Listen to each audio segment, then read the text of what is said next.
अगर मैं आपसे कहूं कि सोच कर देखिए कि एक ऐसा भूकंप जो एक दो तीन या चार नहीं बल्कि 10-10 हजार लोगों की जान ले सके।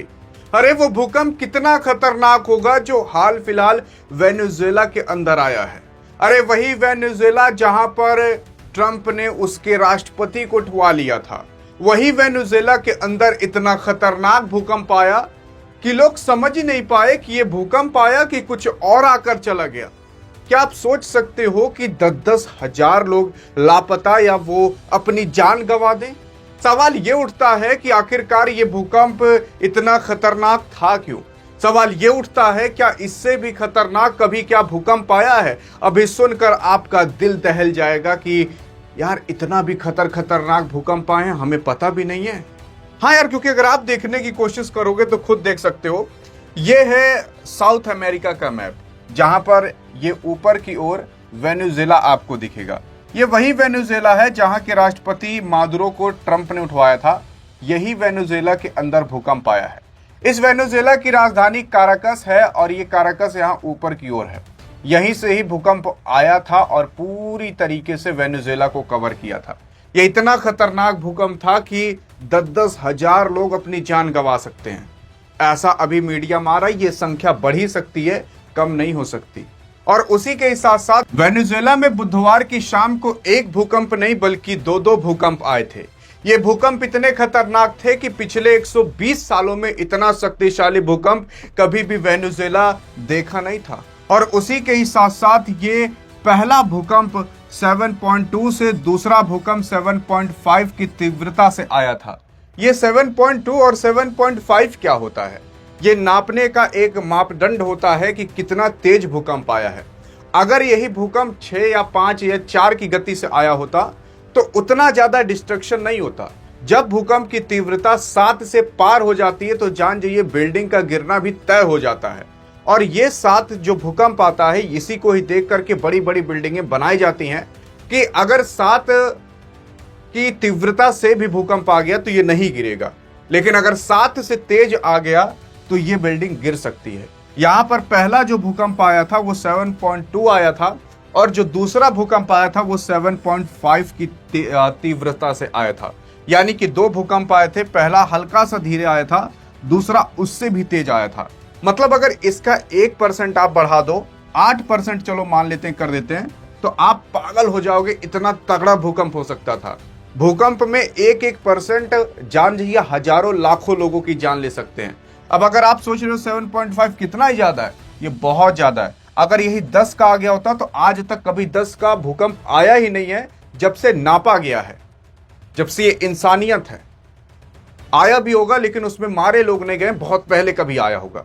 और उसी के साथ साथ अगर आप देखोगे इसका केंद्र जो वेनेजुएला की राजधानी काराकस है, जो मैंने आपको यहाँ मैप पे बताया था ऊपर की ओर, वहां से 168 किलोमीटर दूरी जो मोरोन शहर के पास था इसका केंद्र। और उसी के साथ साथ ये आपदा के जो काराकस की कई इलाके, इमारत ढह गई, सड़कें धूल में बदल गए और काफी ज्यादा गुब्बार धुएं का उड़ने लगा। मतलब लोग समझ नहीं पाए कि यार ये कितना तेज आया था। एक समय में भारत में भी जब 2015 या 16 में भूकंप आया था, उसका 2 गुना तेज यहाँ पर भूकंप आया था।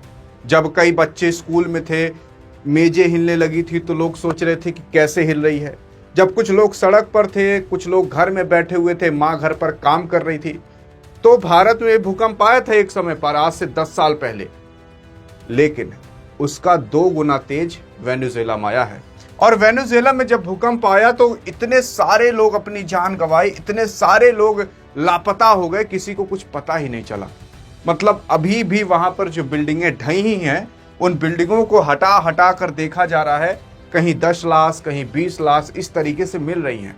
और उसी के साथ साथ 32 लोगों की अभी मौत की पुष्टि की गई है। 700 से अधिक लोग अभी घायल हुए हैं। अब आप सोच रहे होगे अभी तक आपने तो 10,000 लोग कहा था। हाँ, ये डाटा गलत है और ये डाटा बहुत तेजी से बढ़ रहा है। ये काफी समय पहले का डाटा है, जब भूकंप आया था उसके तुरंत बाद का है। अभी हाल फिलहाल ये संख्या 10,000 बढ़ चुकी है। मतलब 10,000 लोग घायल तो हुए हैं, अब उसमें से कितने लोग मरे हैं कितने नहीं, ये किसी को नहीं पता। और उसी के साथ साथ वेनेजुएला में आए 7.2 और 7.5 की तीव्रता से दो शक्तिशाली भूकंप के मुख्य केंद्र जो था वो कुछ और नहीं बल्कि याराकुई राज्य था, मतलब जहां काराकस है उसी के आसपास। फिर उसी के साथ साथ विशालकारी आपदा के झटके मुख्य रूप से उत्तरी और तटीय क्षेत्र के कई राज्य में महसूस किए गए, जिसमें काराकस जो राजधानी है और वेनेजुएला की, और ला गुएरा और काराबोबो, और उसी के साथ साथ अरागुआ, ऐसे कई सारे वहां पर राज्य हैं जहां पर ये सारे झटके महसूस किए गए थे और काफी तगड़ा भूकंप आया था। अरे मतलब यार इतना तगड़ा आया था कि अगर यहाँ पर बांध होद होता ना तो सब टूट जाता। अब वेनेजुएला के अंदर बांध होद उतने ज्यादा इसलिए नहीं है क्योंकि यहाँ पर नदियां हैं, लेकिन अगर आप ऊपर की ओर देखोगे तो उतनी नदियां आपको नहीं देखने को मिलेंगी जहां पर यह भूकंप आया हुआ था। और उसी के साथ साथ ऐसे कई सारे और क्षेत्र हैं जो आपको क्षेत्र यहाँ पर लिखे हुए दिखाई देंगे, यहाँ पर भी भूकंप के झटके महसूस किए गए थे। ये भूकंप का झटका इतना तगड़ा था कि छोटे मोटे घर तो ऐसे ही ढह गए थे, पता तक नहीं चला था। ये बड़ी बड़ी बिल्डिंगें जो थी, कोई नीचे से टूटकर पूरी खत्म हो गई, कोई ऊपर से टूट करके पूरी खत्म हो गई। अभी तक कुछ पता ही नहीं चल पाया कि क्यों इतना तेज भूकंप आया। अब भूकंप आने के कई सारे कारण होते हैं, जैसे कि जब आपस में जो धरती की प्लेटें होती हैं वो आपस में घिसती हैं तो उससे तरंगे निकलती हैं, उससे भूकंप आता है। कई सारे कारण होते हैं। अगर आप कहोगे कि भूकंप कैसे आता है उस पर वीडियो बना दीजिए तो आपकी डिमांड पर बना देंगे, बस अगर आप कमेंट कर देते हो तो। और उसी के साथ साथ अगर देखें अब तक का सबसे खतरनाक भूकंप कौन सा था तो याद करिए 2011 का भूकंप। और 2012 के अंदर लोग कहते भी थे कि 2012 के अंदर भूकंप आएगा पूरी दुनिया खत्म हो जाएगी, लेकिन एक समय था जब 2011 में भी भूकंप आया था जापान के अंदर, और ये जो भूकंप था 18,000 से ज्यादा लोगों की मौत हुई थी। 9 की तीव्रता से ये भूकंप आया था और कई सारे ऐसे रिपोर्ट हैं जो बताते हैं कि 1 लाख लोगों से ज्यादा की मौत हुई थी 2011 में जब जापान में भूकंप आया था। इतना खतरनाक वो भूकंप था, मतलब 9 की तीव्रता से। यहां तो 7.2 7.5 की तीव्रता से आया। बस आप 1.5% और बढ़ा दीजिए तो सोचकर देख लीजिए कितनी तबाही मची थी। और फिर उसके बाद अगर आप देखने की कोशिश करोगे 2015 के अंदर नेपाल में भूकंप आया था 8.1 की तीव्रता से 10,000 से ज्यादा लोगों की मौत हुई थी और 23,000 से ज्यादा लोग घायल हुए थे। 1960 के अंदर चिली के बाल्डिविया में मई में 9.5 की तीव्रता से भूकंप आया था। भूकंप के बाद सुनामी और लहरें के कारण चिली समेत जापान, फिलीपींस, न्यूजीलैंड, ऑस्ट्रेलिया में भी भारी तबाही देखने को मिली थी और देश में 32,000 से ज्यादा लोगों की मौत हुई थी। ये कब की बात है? 1960 की बात है। अब भूकंप आने से ज्यादा लोगों की मौत जानते हो भूकंप से नहीं होती, ज्यादातर होती है जो बिल्डिंग और घर गिर जाते हैं। ज्यादातर ये होता है कि जो बड़े बड़े बांध जब टूट जाते हैं और एक ही बैग पानी आ जाता है शहर के अंदर, सुनामी मच जाती है तो उससे भी बिल्डिंगें और घर गिर जाते हैं, बच्चे बह जाते हैं, जानवर नहीं जी पाते और इंडस्ट्रियां में पानी घुस जाता है, कहीं मतलब बहुत सारी चीजें हो सकती हैं।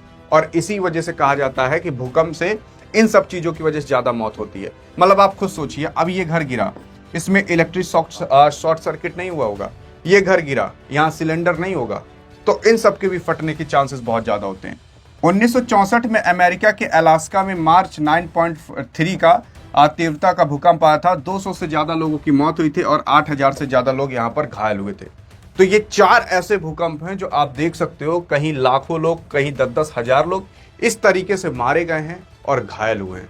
वापिस से एक बार इतना ही तगड़ा भूकंप देखने को मिला ना 7.5 मैग्नीट्यूड का, जो वेनेजुएला के अंदर आया है। बाकी आपका क्या कहना है इस भूकंप पर और इस पर क्या आगे अपडेट आती है, अगर ये जानना चाहते हो तो खास तौर पर आपके लिए डियर गुरु नाम से एक व्हाट्सएप चैनल बना दिया गया है। डिस्क्रिप्शन और पिन कमेंट में इसका आपको लिंक मिल जाएगा। लिंक पर क्लिक करते ही जैसे ही आप जाओगे तो आप यहां पहुंचोगे। अभी भूकंप में आगे बहुत सारी अपडेट आएंगी, मोदी जी भी कुछ कह दिए हैं, वो सब आपको यहां पर देखने को मिल जाएगा। बाकी हाँ, अधिक जानकारी चाहिए तो इस वीडियो में मिलते हैं, तब तक के लिए जय हिंद, जय भारत।